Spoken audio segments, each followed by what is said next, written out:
It's 1918. The world is in the middle of a catastrophe. For the last 4 years, Europe was a ground zone for war. The Allies on one side and the Central Powers on the other.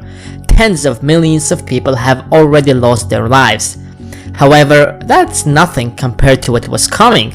The world was about to face one of the deadliest diseases in history. No one really knows where exactly it started. Some say it began in Kansas, others point fingers at China. But during the war, no one really cared because a more severe crisis was in front of them. And the flu was just one of the consequences of war as people imagined at that time. However, when it reached Spain, the Spanish media did not stay silent since Spain was neutral during the war, and that's when the world started paying attention. Even then, it wasn't really the top priority since allies were about to win the war and they wouldn't let some kind of a flu to waste all of their efforts that they have been putting for the last 4 years. They were ready to do everything to finally end the war. It's estimated that 500 million people were infected. It might not be much by today's standards because the population has soared in recent decades, but back then it was 1/3 of the world's population, and the death toll reached up to 100 million people to some estimates, or 6 to 8% of the global population. That's even higher than what the greatest conflict in human history caused. Crises are of course bad, regardless if it's a virus that's spreading around the world or a military conflict or even an economic crash. However, despite all of that, every crisis presents an opportunity. It might seem disgusting to cash out on the misery of others, but that's how humanity has been progressing in the entire of its existence, and the crisis we are experiencing now is no different. Of course, it's unfair to compare the consequences of each crisis. However, they all follow similar traits and patterns. Crises by their nature seem bad. I mean, who wants a slowing economy and high unemployment, especially when you are so dependent on that paycheck? However, a crisis is nothing but merely a transfer of wealth from one group to another. To some, it's actually a disaster that would make them poor. To others, it's an opportunity to make a few more millions. Looking at the markets now, it seems like everything is down. The S&P 500 has been down by 1,000 points.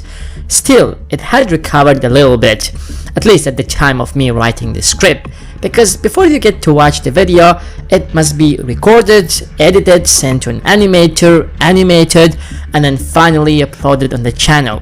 However, if YouTube is going to decide that you aren't going to be interested in this video, you might not get even the notifications. So give this video a thumbs up to let YouTube know that you are interested, and turn on that bell. Anyways, it's difficult to predict the future, maybe almost impossible, but what we can assure ourselves is that humanity went through many crises, and one way or another we have figured out a solution and somehow solved the problem. And while we are discussing the crisis, people on the other side are earning millions of dollars, if not billions, out of it. No matter how long this crisis is going to last, sooner or later a vaccine will be created and the world will get back to normal. Borders will be opened again, offices will get back to work, restaurants, cafes, and malls will welcome everyone as they did before the crisis. Which means the panic is going to vanish. Which means that the S&P 500 will rise again, or at least get back to where it was. Smartest investors understand that perfectly. So although the market is still plummeting, they are slowly but significantly investing. From December of 2007 to summer of the 2008, the S&P 500 went down by 50%. That is a significant drop because the real estate market collapsed and dragged down with it the entire economy. Millions of people lost their jobs, businesses were closing down one by one, and even some of the largest corporations declared bankruptcy. It seemed like the world would never recover from such a catastrophe. However, few years down the road, the economy didn't just recover, but the S&P 500 hit the record high of 3,400 points before the panic of the current crisis. And whoever understands the nature of such crises emerge victorious after it. Of course, those who made the wrong bet lost lots of money.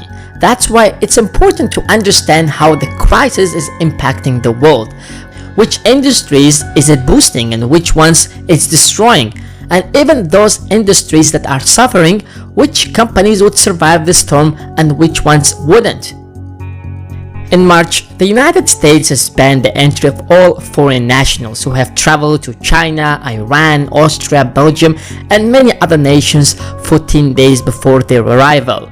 Citizens of the United States or permanent residents who have visited a high-risk area had to fly into one of the 13 international airports with enhanced entry screening capabilities. On March 18, the President of the US announced that the US would close its northern border with Canada, and on March 20th, the US and Mexico agreed to restrict non-essential travel over their shared borders for 30 days. That was a big hit for the aviation industry. In fact, before that, multiple other countries, especially European countries, completely closed their borders like France and Bulgaria. With so many restrictions, revenues began to fall down significantly as everyone was asking for a refund and began cancelling their flights. But that's not the fault of these airlines. Many of them are still strong companies with a huge fleet of planes. That caused a panic in the market, which damaged the industry even further. Take an example of the American Airlines.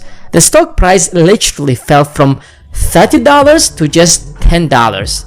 That looks like a company is about to go broke, which might really happen. But they aren't alone. Every other airliner got the hit. The stock price might even go further. But the fact is, we live in such a globalized world that flying is not going to stop. Our economies are so interconnected that the dice will keep rolling. So once the flight restrictions will be unbanned, airlines will restore their schedules as usual and the stock price will get back to where it was. Which means now is the best time to invest. The challenge is to invest in the right airline. I mean, you have to be confident that it has enough resources to survive the crisis. That's why things like balance sheet and income statements exist, especially if it's a publicly traded company. The problem with the crisis is that they're causing uncertainty, and that is bad for business. It scares off the investors and pushes them to sell their investments. Investors are afraid to lose their fortunes, so they are massively investing their shares and cashing out before it gets worse. Or they simply want to sell the shares that would go down anyway and invest in companies that would rise in the middle of this crisis.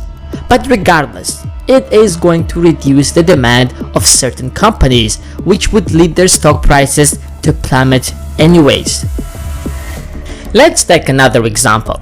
How else the virus is impacting the society?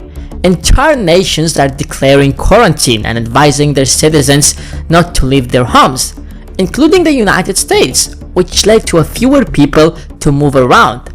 So companies like Uber and Lyft, whose business models depends on moving people, have suffered dramatically.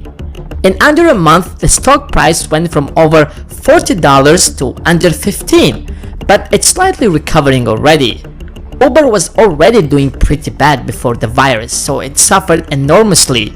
Even if you take the most valuable company in the world, Apple, the stock price is falling like a rocket. It's down by $100 already to $229. On one side, their supply side has stopped. Due to the virus, the factories are shut down in China, and on the other, the panic is causing uncertainty. So people would rather save than spend their last $1,000. On the top of that, Apple closed down all of its stores. But despite the crisis, Apple hasn't lost its brand name nor its manufacturing sites or stores. Once everything is back, the stock price would get back to where it was. But the question is, when? Probably when a vaccine is ready. Vaccines aren't easy to develop. They take years of research and work and hundreds of millions of dollars, if not billions, just to develop a vaccine against one disease. However, without a vaccine, it's a matter of time before everyone will get infected. Entire nations are on the line to get the vaccine so that they can get back to business. Dozens of companies and public labs around the world are working on it to prevent the spread of the virus. The most notable of them are BioNTech, CureVac, and Moderna.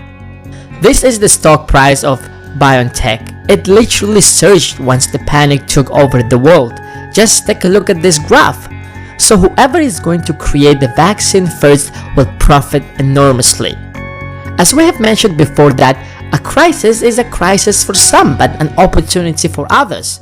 It's slowing down economies, taking companies out of business, rising unemployment rate, but at the same time making others enormously rich. It doesn't matter what the nature of the crisis is, they are one way or another impacting the economy, whether it's a real estate, a dot-com bubble, or a Bitcoin bubble, or a virus. Doesn't really matter.